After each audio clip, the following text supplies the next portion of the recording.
The Boston Celtics are a complete disaster. There's no way around this, no way to sugarcoat it. As a fan of this team, I'm not impressed. Am I hitting the panic button right now? No, but I am close to saying, you know what? This team might head to a free fall. I know that sounds crazy, but just hear me out. Over the past month, what are they? 7-7? That's not good. They're trending in the wrong direction. And my biggest concern is first off, the rotations. Why is Jason Tatum on the bench to start the fourth quarter? That doesn't make any sense. And he sits there for 46 minutes. And by the time he gets back in the game, the team has gone on the run and they're down, and now he has to carry them to get back in the game. And then he has to get in rhythm. So now you're putting more pressure on Tatum to make a shot within the next few minutes of the game.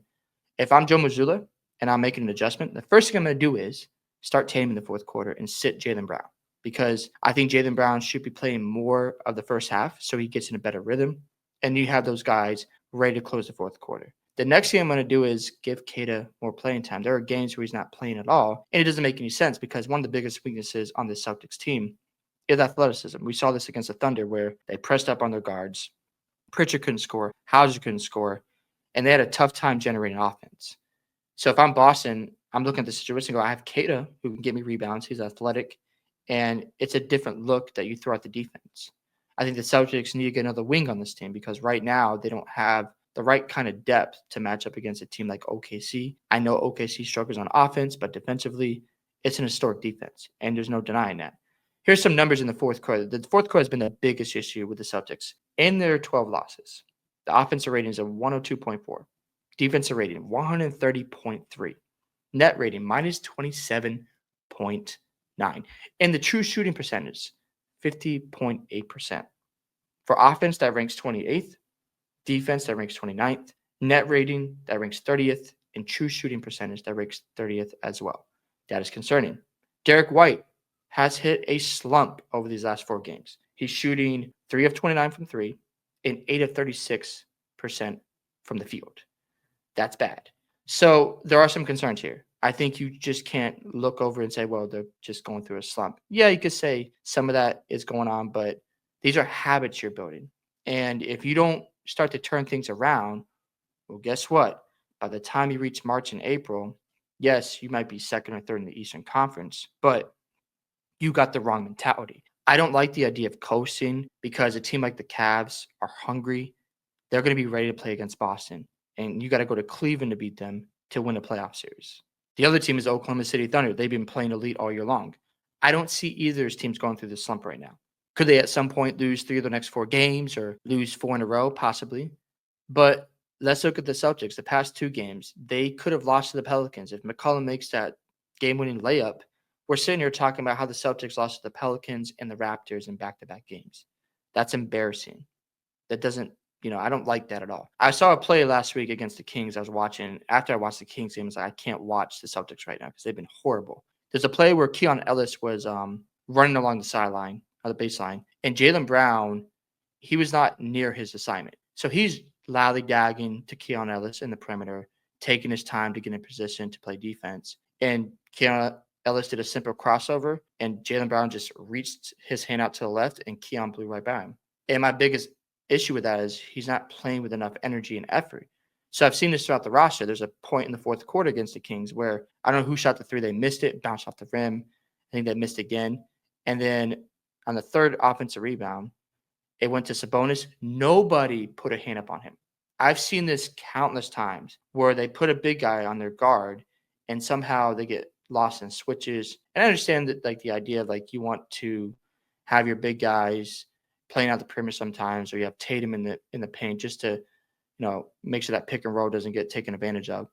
But then again, you're leaving shooters wide open, guys who might not shoot the ball well, but they're hitting those shots. So my biggest, like DeJounte Murray, for example, the Pelicans aren't the greatest 3-point shooting team, but the Celtics kept leaving guys open. Against the Raptors, they're leaving 3-point shooters open. They might not be the best at it, but they're knocking those shots down. So it's just been terrible stuff. And then missed free throws. I mean, my goodness, I think they missed 7 free throws, and they missed a lot of them in the fourth quarter against the Raptors. So it's just embarrassing at this point. And I don't want to hear the excuse about, well, it's the midseason, they'll be fine, they're going through a slump. No, I don't want to hear that, because right now, if the playoffs start today, I'm picking the Cavs, and I'm picking them in 5 or 6 games. They will blow this team out right now because the way they're playing basketball, the way they move the ball, and they're sharper right now. So Boston has to get out of whatever slump they're in, whatever midseason crisis. I don't know. It's not good basketball. And it really started last month against the Grizzlies where they punked them in their building. And you haven't felt like Boston has really dominated enough. And they just beat this Raptors team. I think it was on New Year's Eve 2 or 3 weeks ago by over 50 points. And you lose it by 13 last night. Yeah, that's not good. Also, the shooting percentages are concerning as well. Like, check this out. Over the last 14 games, or like during the slump, the percentages from three have been really bad from all of them. Tatum, 33%. Jaylen Brown, 30%. Derek White, 34%. Drew Holiday, 32%. Al Horford, 29%. Hauser, 36%. I think that's so solid. KP and Pritchard are the only two Celtics players shooting over 37% from three over the last 15 games. So they're going through a shooting slump, and it's been a while now. So maybe you need to change it up. And I think, and I've said this, I think the 3-point attempts need to come down to 40, 42 attempts a night because that's what won in the championship. They're up to 50 attempts. That's too much shooting. You got to mix it up. Tatum needs to be, and he's been really good at isolation this year, but they need more of that from Tatum. We need him in the paint, finishing at the rim. And I know Porzingis has been in and out of the lineup, but he's been healthier. So they have a full roster. I do expect Derek White to shoot the ball better. I don't think he's going to continue in the slump.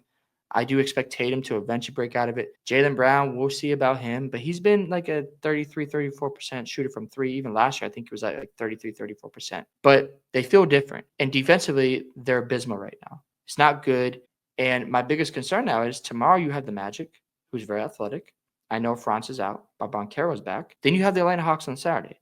These are two teams who are very athletic, and they're going to challenge Boston. And then you got to go on the road for a West Coast trip. You could say, oh, they're going to play the Warriors, the Clippers, and the Lakers. And they think they play I forget who else they play, on the Dallas Mavericks. So you got to get ready and you got to get sharp because they're losing to teams who are missing guys like De'Aaron Fox didn't play last Friday. So now you're back to, okay, when a key guy is out, they lose to that roster, and that's not good. So it's getting annoying at this point. I'm not at the point of panicking, but I'm getting close. I'm very close. And right now, I don't think Boston's going to win the championship because of the way they're playing basketball. You could say that's an overreaction, but you have to play good basketball and be consistent and be getting out of these slumps because the Cavs and the Thunder aren't doing that. You can say, oh, they haven't been there before. Well, we said that about the Celtics last year. Oh, they haven't won the championship. Then they broke through. You don't think Cleveland or OKC can do that? Are we going to be that naive? No, I'm not going to do that. So for me, obviously, they can break out of the slump. They better because if they don't turn around these next two games, I think they're headed towards a free fall. And it's going to be really nasty stuff, like ugly stuff that you might have never seen before as a Boston fan. That's the feeling I'm getting. I hope I'm wrong about that, but it doesn't look good. And if I'm a Celtics fan, there are concerns. I know there's like medias in Boston are like, oh, don't be worried. And the team saying, we're going to be fine. We'll figure it out. Yeah, it's getting to that point where you're just like, you don't want to hear that no more. Of course, Porzingis came out last night and said, man, they just didn't play with energy or effort. That's not good. So they got to clean this up. And Mazzulla, he's been great, but now you're going through a tough spot as your coach. And if you can't make the adjustments, if you can't make the right decisions, especially with Tatum, like we got to stop sitting Tatum out to start the fourth quarter. It's not working because once he's off the basketball court, the other team goes on a run. All of a sudden, Tatum has to pick up the pieces, and it doesn't work out. And obviously, Tatum's going through his slump as well. So I don't know what it is with the Celtics. It's very baffling. At first, I thought maybe it was a slump. They're bored because of regular season. They're just on simulation. But this time, I don't like what I'm seeing. And they're a complete disaster. They're just a travesty right now. It's just embarrassing stuff. And it comes down to the leadership of Tatum and Brown.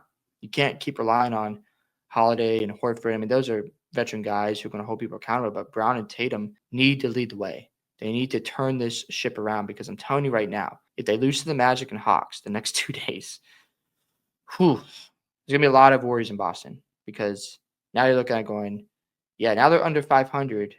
They're not just at 500, they're under 500. Actually, I think they're 7-8. So they're already under 500 last 15 games. Not good.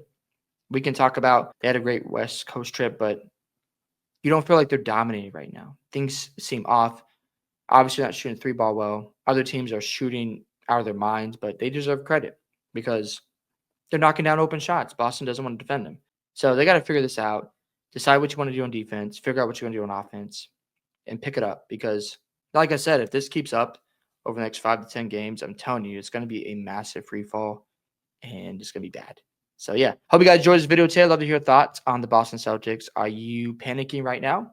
Do you think they're going to figure this out because, they're just in a slump?